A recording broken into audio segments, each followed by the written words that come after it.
Geoverse Part 1 To Friend is Human by GeodesicDragon. Prologue. Chapter 1 Prologue. As I walked along the darkened and quiet streets, I had time to reflect. Here I was, just finishing a late shift at the warehouse, while other people my age were getting shit-faced in bars and clubs across the city. I dismissed my thoughts of loneliness with a sigh. I still had another shift to do tomorrow, so sleep was a priority right now. While everyone else would be packing mighty hangovers, I would be busy packing customers' orders. And I was going to make damn sure that I didn't do it while I was tired. I approached the traffic lights and saw that they were red. Since there was hardly any traffic, I started to cross the road. Suddenly I heard a noise. I turned around to see a car barreling towards me at a very high speed.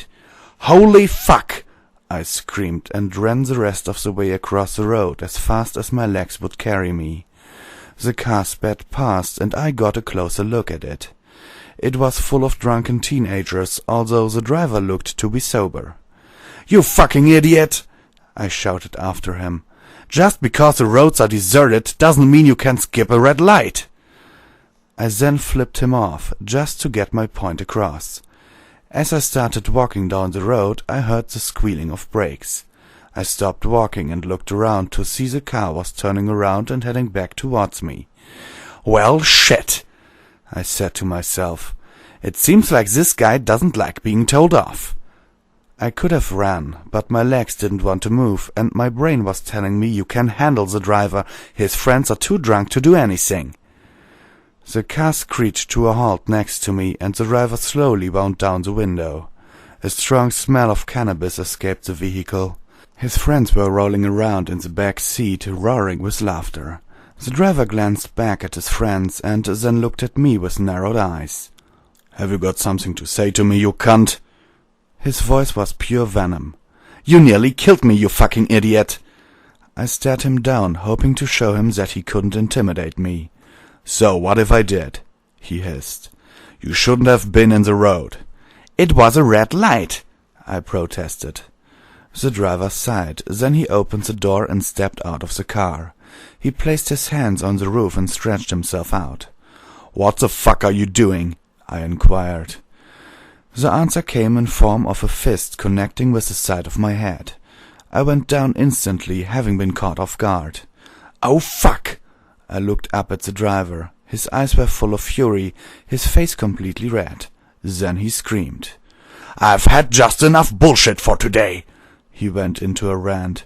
"I draw designated driver for those morons, so I can't drink. I can't take a joint because the cops are all over the place, and now I have some cunt telling me off about my driving." I began to realize that yelling at him wasn't exactly the best idea. Come to think of it, neither was flipping him off. The driver was breathing rapidly. His left eye had developed a rather worrisome tic. His teeth were gritted, and he seemed ready to be tipped over the edge. I tried scrambling to my feet, ready to run. "I'm not finished with you yet," he roared, delivering a kick to my stomach. I went down on my back, with my legs in the air like a helpless animal. The kick had winded me, and I struggled to catch my breath.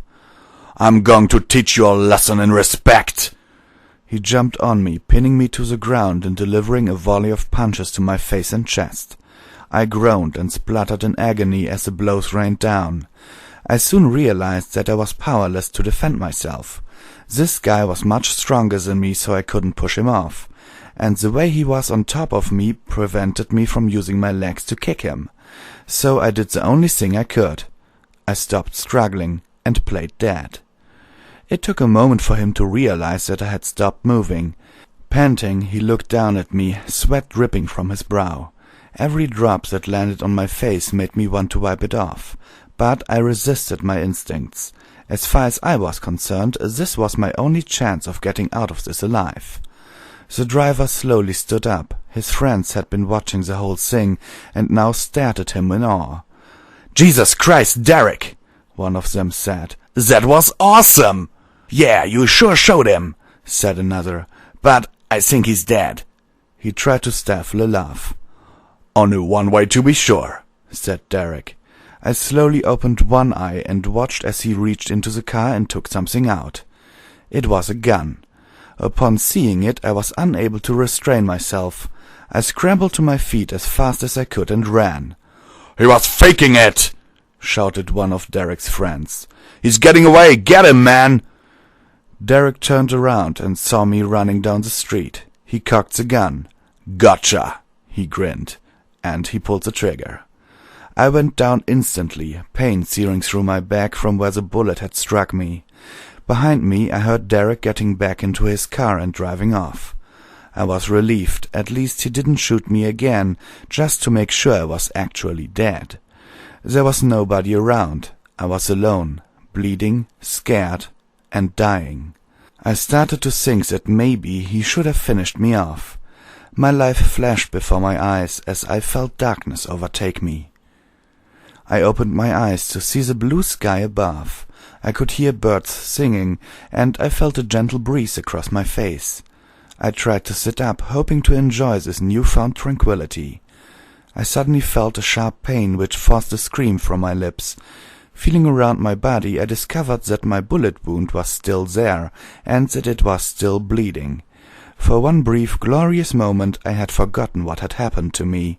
I began shouting, hoping to get someone's attention, but at the same time I also tried to accept that maybe, just maybe, I was done for.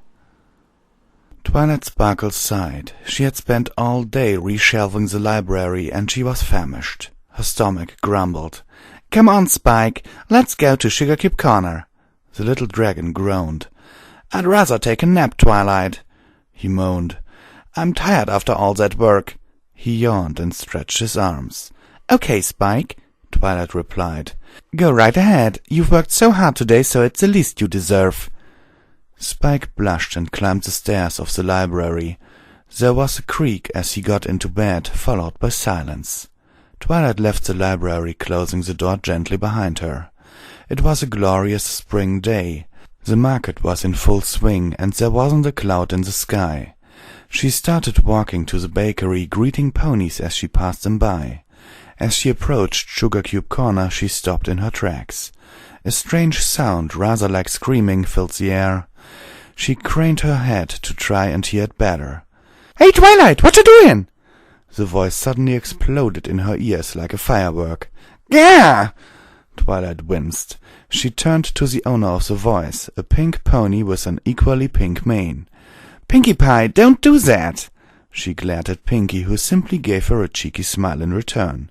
"Sorry, Twilight, I just saw you standing like that. Are you playing a game? Oh, I love games!" she said, bouncing on the spot. "No, Pinkie," Twilight shook her head. "I wasn't playing a game. In fact, I'm sure I could hear screaming." Pinkie looked at her before craning her head in the same way Twilight had been doing. Nope," she chirped. "I can't hear anything." Twilight's stomach rumbled again.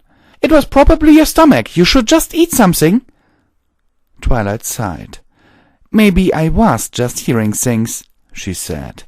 Pinkie nodded and rushed into Sugar Cube Corner, leaving a bemused Twilight standing outside. I'm sure I heard something," she said quietly to herself. "And whatever it was, it didn't sound good." I had been screaming for what seemed like hours, and my voice was hoarse. Crestfallen, I finally decided to stop. "It doesn't look like anyone is coming," I said quietly to myself. "If I want to get out of this alive, I need to get my act together." Using every ounce of my strength, I stood up, ignoring the horrific pain. I glanced down at the ground and saw a lot of blood staining the grass which I was lying on.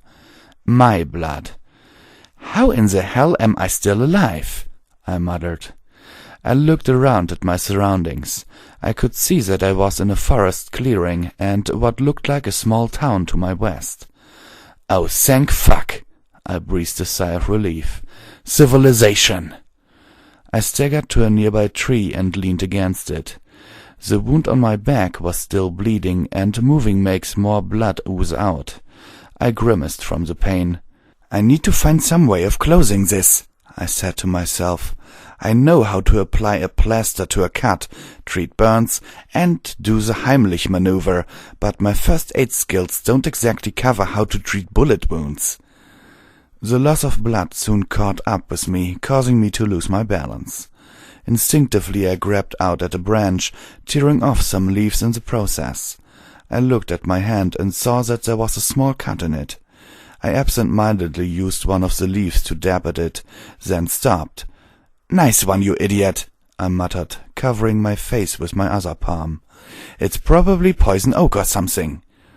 I sighed and waited for any reaction. When nothing happened, I shrugged and used the leaves to plug the hole. "Well, it's not the best, but it'll do until I can get someone with a degree to look at it." I took a few deep breaths. The air felt crisp and clean. "Right, I'd better get a move on."